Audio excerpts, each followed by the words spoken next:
I'm kind of embarrassed for the for the fans and stuff like that, because I thought last game, I know players are saying, "Oh, we could be 3-1, this and that," and then we score a goal, and everybody thinks that they're really good players, and instead of just being a good teammate, So I'm embarrassed. I apologize to the fans on this one, because that second period was not good.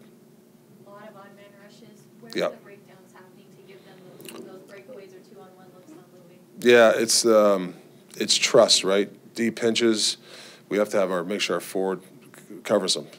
Then the D doesn't pinch and our forward covers them, so we're caught in between. I don't know why we can do it for certain parts of the game. The system looks good, and all of a sudden it doesn't. And I think when pressure hits this team for some reason, adversity, they just forget where to go, and then they just start running around. And that's the dumbfounding thing for me, is I don't understand that. But you got some young guys here, and we got some veterans here that have got off to a bad start, and it seems like we got to kind of collectively get everybody together here and just chip away. That's I'm trying to be as candid as possible. That's the only thing we can do here, is we got to chip away. That penchant for you have a goal right after you score a goal. Yeah. It's got to be just maddening for you as a coach, and it's got to kill momentum. Yeah, it's just, we went over the exact same play the other day. The coverage, where for guys to go, and for whatever reason, it takes one guy to go to the wrong guy. And we just did video for a half hour on it. We practice it, and then it's just not one guy; it's a couple of guys. You can't have 4 or 5 passengers. And then you look at you look down the bench. Some guys are sucking wind. I don't understand that after last game, why we're sucking wind. I mean, it's just. Are we out of shape? I said that before.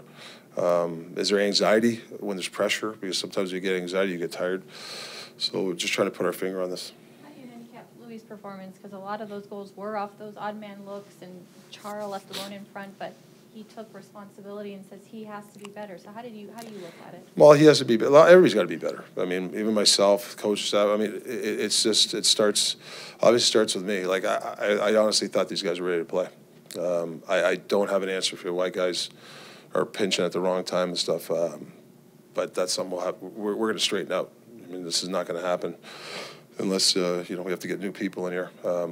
It just can't continue this way. Place 2 good periods, not 1 good period. Leadership group's got to kind of bunker down a little bit too. A couple of guys aren't playing well, and they got to look at themselves right now. They really do. Where's Oliver in that mix right now? Oliver's got to play better. He's got to play better, straight out. Is he one of those plays that you're talking about on the Marchand breakaway goal? What's supposed to? Well, just a couple. He's just got to play better.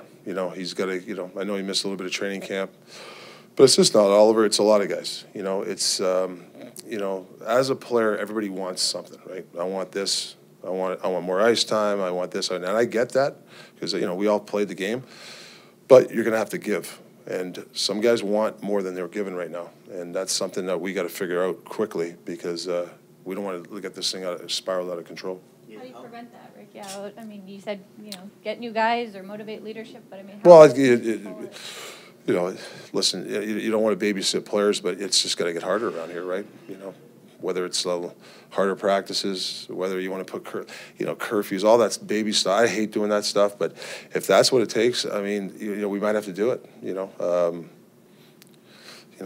Some coaches in the NHL, they skate the hell of their guys, and for whatever reason, they come back the next night and they play well. So maybe I got to do that. I try not to be that guy, but it's I just don't want to be a babysitter around here. Rick, what is your level of concern with this thing spiraling out of control? You got Dallas twice, Yeah. Chicago, then you got a long road. No, we got some good teams. You can't hide. So I said to the players today, you cannot hide. We have to stick with it. Hopefully you guys get together and somehow, there's a pride factor and all that sort of stuff.